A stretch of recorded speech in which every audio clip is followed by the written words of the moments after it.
പിന്നെ അത് ട്രാൻസ്മിഷൻ ഉണ്ടാക്കിയിരിക്കുന്നത് യുണൈറ്റഡ് സ്റ്റേറ്റ്സിൽ, എൻജിൻ ഉണ്ടാക്കിയിരിക്കുന്നത് യുണൈറ്റഡ് സ്റ്റേറ്റ്സിൽ. ഇതിൻ്റെ assembly point west point Georgia സ്റ്റേറ്റിൽ അസംബിൾ ചെയ്ത കാറാണ്. പിന്നെ ഫോറിൻ പാർട്സ് 40% ഇമാർ കൊറിയയിൽ നിന്ന് കൊണ്ടുവന്ന്, ഫോറിൻ പാർട്സിൽ 40% കൊറിയയിൽ നിന്ന്. അതായത് മൊത്തം കാറിൻ്റെ പാർട്സ് അല്ല, ഫോറിൻ പാർട്സിൽ 40% കൊറിയയിൽ നിന്നാണ്, അത് മനസ്സിലാക്കണം. പിന്നെ US കനേഡിയൻ പാർട്സ് 60%.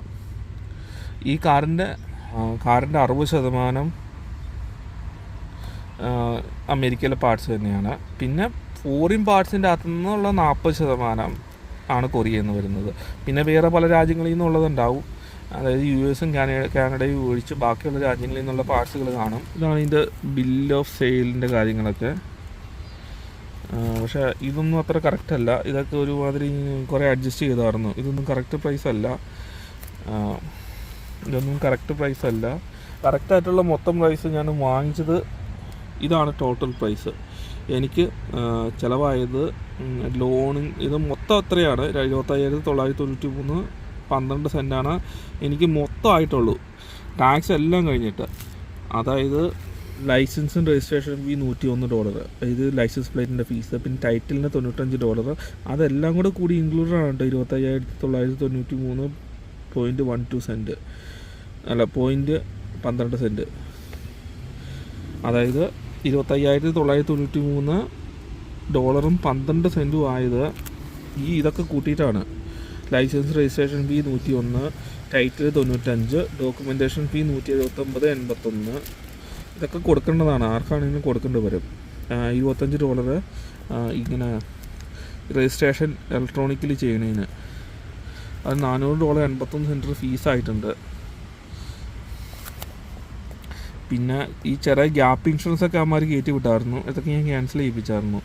ഷാഡോ മാർക്കൊക്കെ ക്യാൻസൽ ചെയ്യിപ്പിച്ചു, വിൻഷീൽഡ് പ്രൊട്ടക്ഷൻ ക്യാൻസൽ ചെയ്യിപ്പിച്ചു, വെഹിക്കിൾ സർവീസ് കോൺട്രാക്റ്റ് ക്യാൻസൽ ചെയ്യിപ്പിച്ചു. ഇതൊക്കെ കയറ്റിയിട്ടാണ് ഇമാർ തന്നെ ഈ കാറ് തന്ന് വിട്ടത്. ഞാൻ പിന്നെ അതെല്ലാം ക്യാൻസൽ ചെയ്തു. മെയിൻ്റനൻസ് 225 ഞാൻ ക്യാൻസൽ ചെയ്തിട്ടില്ല എന്ന് എനിക്ക് തോന്നുന്നത്. ഇതാണ് കാറിൻ്റെ title, state of Illinois certificate of title of A vehicle. ഇതാണ് ബാങ്ക് ഓഫ് അമേരിക്കയിൽ നിന്ന് ലോൺ കഴിഞ്ഞ് കഴിഞ്ഞപ്പോൾ അവർ ടൈറ്റിൽ ഇങ്ങോട്ട് അയച്ചു തരുകയോ ചെയ്തത്. ടൈറ്റിൽ നമ്മുടെ കയ്യിലിരിക്കില്ല, ലോണുള്ള കാറിൻ്റെ ടൈറ്റിൽ ഇലിനോയിൽ കയ്യിൽ തന്നില്ല, അതിന് പകരം അവരുടെ കയ്യിൽ വെക്കുകയോ ചെയ്തത്. എന്നിട്ട് ലോൺ കഴിഞ്ഞ് കഴിഞ്ഞപ്പോൾ അവന്മാരത് അയച്ചു തന്നു. പ്രത്യേകിച്ച് റിക്വസ്റ്റ് ഒന്നും ചെയ്യണ്ട, അവരപ്പം തന്നെ അയച്ചു തരും. ലോൺ കഴിഞ്ഞ് കഴിഞ്ഞാൽ അവരപ്പം അയച്ചു തരും.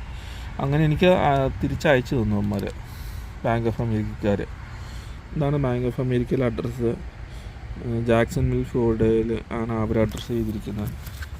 പിന്നെ ഇത് ഈ ടൈറ്റിലിൻ്റെ പുറകിലുള്ള ഫെഡറൽ ലാൻഡ് സ്റ്റേറ്റ് ലോ, പിന്നെ ഇത് കാറ് വിൽക്കുമ്പോഴൊക്കെ ആവശ്യം വരുന്ന ഭാഗങ്ങളാണിത്. പിന്നെ ഈ കാറിന് എൻജിൻ എന്തോ ചെറിയ കംപ്ലയിൻറ്റ് റീകോളൊക്കെ ഉണ്ടായിരുന്നു, അതിൻ്റെ കുറച്ച് പേപ്പറുകളൊക്കെ ഇവിടെ ഇരിപ്പുണ്ട്. Software update, Knox sensor detection സിസ്റ്റത്തിൻ്റെ സോഫ്റ്റ്വെയറൊക്കെ അപ്ഡേറ്റ് ചെയ്യണമെന്നൊക്കെ പറഞ്ഞിങ്ങനെ ലെറ്ററൊക്കെ വന്നിട്ടുണ്ടായിരുന്നു. Product improvement campaign. ഇതൊക്കെ വായിച്ച് നോക്കാണ്ടവർക്ക് വായിച്ച് നോക്കാം. പിന്നെ ECUവിൽ സോഫ്റ്റ്വെയർ അപ്ഡേറ്റ് ചെയ്യണം എന്നും പറഞ്ഞ് ഇങ്ങനെ ലെറ്ററൊക്കെ വന്നു. പിന്നെ ഈ കാറ് മോഷ്ടിക്കുന്ന ഒരു പ്രശ്നം ഉണ്ടായിരുന്നു, ആ കാറിൻ്റെ സോഫ്റ്റ്വെയർ അപ്ഡേറ്റ് ചെയ്യണമെന്നും പറഞ്ഞ് ഇങ്ങനെ ലെറ്റർ വന്നു. ഇതൊക്കെ റീകോളാണ്. പിന്നെ അങ്ങനെ കുറച്ച് റീകോളുകളൊക്കെ വന്നിട്ടുണ്ടായിരുന്നു. Low pressure fuel pump leak, അതിൻ്റെ വാറണ്ടി എക്സ്റ്റൻഷനോ അങ്ങനത്തെ കാര്യങ്ങളൊക്കെ. പിന്നെ ആൻറ്റി തെഫ്റ്റ് നോട്ടിഫിക്കേഷൻ, സേഫ്റ്റി, ഇങ്ങനെ കുറേ കാര്യങ്ങളൊക്കെ ഇതിൻ്റെ അകത്ത് വന്നു. പിന്നെ അമ്മമാർ കുറച്ച് പൈസ $221 തിരിച്ച് തന്നു കേട്ടോ. ഇതെന്തിനാണെന്നറിയില്ല, അമ്മമാരത് അയച്ചു തന്നു.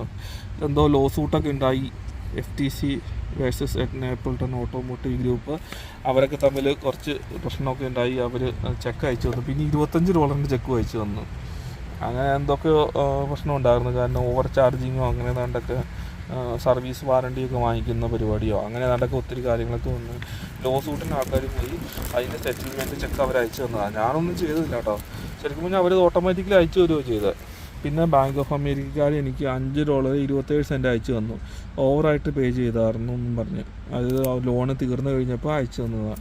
അങ്ങനെയാണ് കാറിൻ്റെ കാര്യങ്ങളൊക്കെ കൃത്യമായിട്ട് ഞാനിവിടെ ഓരോന്നിങ്ങനെ എടുത്തു വെച്ചിട്ടുണ്ട്. പിന്നെ ഇത് കാറിൻ്റെ കുറച്ച് പ്രിൻ്റ് ഔട്ടൊക്കെ എടുത്തായിരുന്നു, കാരണം ഇതിൻ്റെ മെയിൻ്റനൻസിൻ്റെ കാര്യങ്ങളും ബ്രേക്ക് മാറ്റുന്നതിൻ്റെ കാര്യത്തിനുമൊക്കെ ഇത് ട്രാൻസ്മിഷൻ്റെ കാര്യങ്ങളൊക്കെയാണ്. അതിൻ്റെ അടിയിൻ്റെ കുറച്ച് പേപ്പറൊക്കെ ഞാൻ പിന്നെ റോക്ക് ഓട്ടോ എന്ന് പറഞ്ഞ സ്ഥലത്തുനിന്ന് സ്പാർക്ക് പ്ലഗ് വാങ്ങിച്ചായിരുന്നു. അതിൻ്റെ NGKയുടെ സ്പാർക്ക് പ്ലഗിൻ്റെ റെസിപ്റ്റാണിത്. ലൈറ്റനിങ് ടോർക്ക് അതിൻ്റെ പ്രിൻ്റ് ഔട്ടൊക്കെ ഞാൻ എടുത്ത് വെച്ചായിരുന്നു. ഇങ്ങനത്തെ കുറേ കാര്യങ്ങളൊക്കെ, പിന്നെ ബ്രേക്ക് മാറ്റുന്നതിൻ്റെ ഡീറ്റെയിൽസ്, ഇതിൻ്റെയൊക്കെ പ്രിൻ്റ് ഔട്ട് എടുത്ത് വെച്ചായിരുന്നു റെഫറൻസിന് വേണ്ടിയിട്ട്.